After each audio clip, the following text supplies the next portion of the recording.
Inclusive até na pintura, né? O robô que faz todo o processo. Programado por um, que é esse cabeça de obra, que vai fazer todo o desenvolvimento e o controle. E deve ter um supervisor para eles, né? Para sim, tantos. Sim. E deve ter a galera também do software lá, que é para sim, mas nunca vai ser a quantidade que precisava antes. Claro. Né? Não, e o mercado é interessante, ele não abarrota o mercado, a produção, né? Ela não abarrota, ela não enche, ela não satura o mercado com uma determinada produção. Ela vai aos poucos, né? Aí vem o modelo 1, vem o modelo 2, que era o que tu estava falando ali, voltando para o V10, né? Quer dizer, é todo um processo evolutivo que, dependendo da tecnologia, volta num processo e que, em tese, estava vencido, né?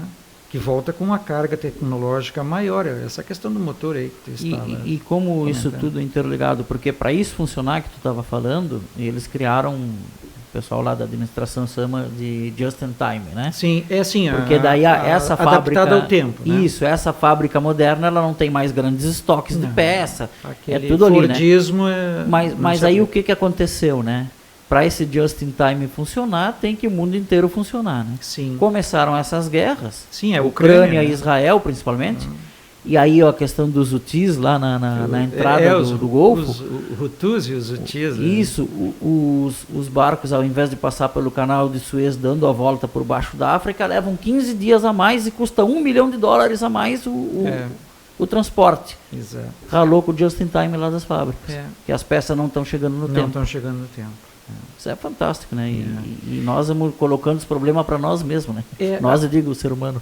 A importância desse conhecimento e da geografia, né? Porque a gente tinha lá na escola, a geografia é uma ciência. A geografia não é ciência, a geografia é um método. Como a filosofia também não é ciência, ela é um método. Né?